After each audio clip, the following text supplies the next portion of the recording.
Hello everyone, welcome back to my channel. This video that I'm about to do comes after being approached on LinkedIn by another CFA candidate who, like the previous one, had just passed the level 2 exam and is now preparing for the level 3 exam, which will take place next August. And In particular, this candidate was a little bit concerned, I would say, about the format changed that took place since February 2023, because as you probably are aware, most of you are aware, uh, before 2023, which was the period in which I took the exam, there was the morning session in which there were only essay type questions, and then in the afternoon sessions there were only multiple choice. Now, since the February 2023 exam, the essay type questions and the multiple choice questions are mixed. So in the morning you have a mix of essay type and multiple choice questions, and in the afternoon you also have the same menu, so to speak, a mix of essay type questions and multiple choice questions also during the afternoon. And so, as you probably can imagine, this may put some candidates in a little bit on the edge in terms of, well, this how much this change will affect my preparation regarding for example, previous editions of the exam in which all the preparation was considering the fact that in the morning you have all essay type questions, and in the afternoon you have all multiple choice. So the question now becomes, more than anything else, as the new format will be have made the exam easier or more difficult. I think that's the pinch point that it's more valuable for you to know.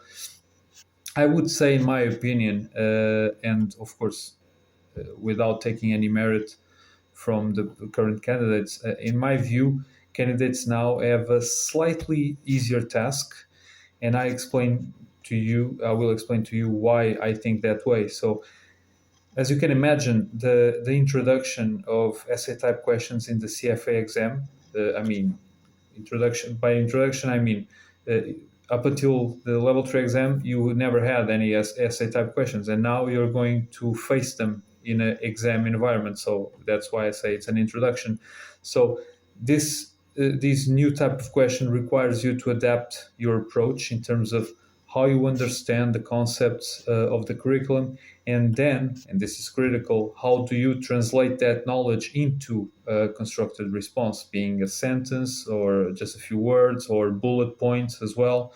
So it's all about understanding the curriculum and then putting together a response for it. And so this particular aspect of putting together an answer to a question, I think it's very critical. It cannot be understated for two main reasons. And so I would say the first one is that writing a statement, as small as it can be, it always take longer than answering a multiple choice question. All right, because of course you must spend some time, at least a few seconds, to think about how you should structure the answer.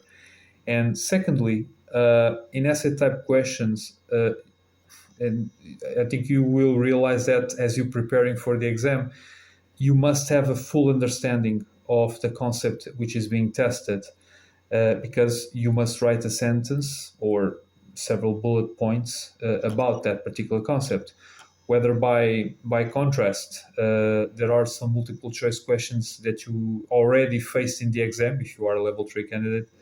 Over the previous exams, there were several multiple choice questions which actually you didn't need to have a full understanding of the concept being tested, because in those cases you either got to the right answer either by process of elimination or just by having a vague understanding of the concept, because many times, even if you don't know the concept to the full extent, sometimes just by reading the correct answer, you'll think, all right, this is the one, because the other possible answers does not make much sense, so I would not consider those. And this one is the one that, for me, yeah, it makes the most sense given what I have learned during my prep. So in many cases, this can be done, but you can't do that in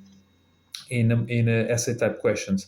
And so that's why it's more difficult. You need to master the curriculum even further in order for you to be able to basically write the correct answer on an essay type question. And so, given this situation, and these requirements and constraints that are entailed and are yeah, implicated or related to the to an essay type question, if you have all essay questions into a single section of the exam, because you must think about it, you must waste more time, you are more likely to progressively falling behind on the pace that you need to maintain to answer all the questions within the allotted time, the 2.25 hours that you have for the section. And of course, as you can imagine, as you start realizing that you're falling more and more and more behind, it's more likely that you also become more stressed out in the process, and you are less able to think clearly and all that. So you know how it is, of course, up until this point. And so, on the other hand, in my view, if you have a mix of essay type questions and also multiple choice questions grouped together in a single session, even if you fall a bit behind on the essay type questions that you come across, on many occasions you should be able to compensate for those time losses in the multiple choice questions.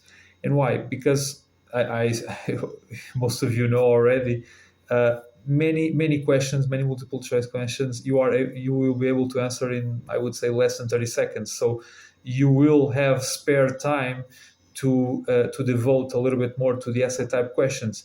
And so that's why I believe that this ends up making life of the candidates a little bit easier.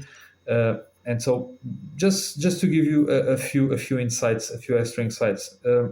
I think it's no coincidence that because I spoke with many CFA charter holders and many other CFA level 3 exam candidates over the years. Of course, talking about those candidates who had to repeat the exam, uh, it's no coincidence that many of these, they told me that their approach going to the level 3 exam was simply trying to survive the essay type questions in the morning session at the time, and then try to make up for those pitfalls or that lesser performance in the morning session by trying to wing it or ace it in the afternoon, because they knew that it will be much more likely for them to have a higher grade and pick up their performance in the afternoon session where the multiple questions were.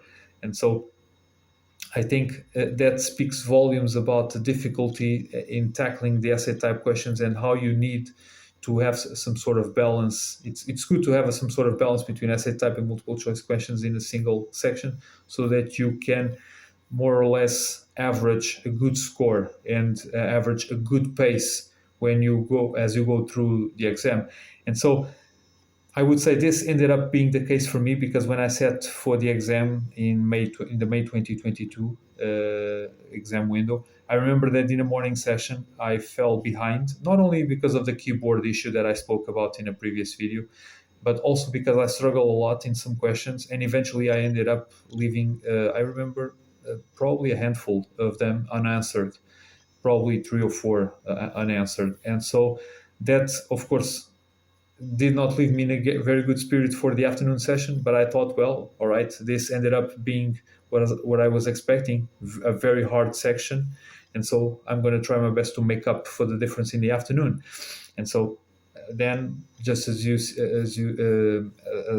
expected for me, in the afternoon section, I managed to finish everything, all the questions, and I recall that I even have enough time to review all the answers, which I think those were, I think, 44 questions. I had enough time to review all of them 2 or 3 times. So as you can see, the fact that I did not have enough time to answer all the essay type questions, but had more than enough time to answer all the multiple choice questions, it's what makes me confident that now candidates will have an easier task with the new format, because you won't have this imbalance in terms of time that you have allotted, because clearly you will need more time for the morning set for the essay type and less time for the multiple choice. By having them together, you will have more time to basically finish the exam, of course, within the time allotted, but without or at least having less of a risk of running out of time without answering everything. And so, however, and for me, I want to make this very, very clear. I am not underestimating or devaluing in any way the difficulty of the actual exam, of the exam in its current format. And I'm not taking any of the credit of all the candidates and charter holders away that took this exam in this current format, because as you can imagine, this is a detail. It can be a very important detail, but that doesn't take much of the difficulty of the exam away. It is still a very difficult, an extremely difficult exam to tackle. For me, the hardest of the program by far. And so, no efforts should be spared in your preparation for the exam, because if you slack off, if you take it for granted, and you basically don't put everything, your 100% effort into your preparation, I would say you will have no chance of passing the exam. This is an extremely hard exam, and you must prepare to the best availability for it. And that's the main message that I want to that you take away from this video. If you want to have additional tips for the exam, you can check out my other videos, so that I do not need to repeat myself here. But for the moment, that's all for this video. Feel free to leave your comments down below, and like the video, and the subscribe. Also, I'm available on LinkedIn if you need to ask me any questions. Try to answer as soon as possible. And for me, those questions are very welcome, because if I feel that the questions, of course, bring some value to other followers of this video and this channel, I will make a new video about these questions, because I think that by sharing all the knowledge and all the doubts and questions that some candidates have, we will end up helping the entire community. All right. So thank you very much.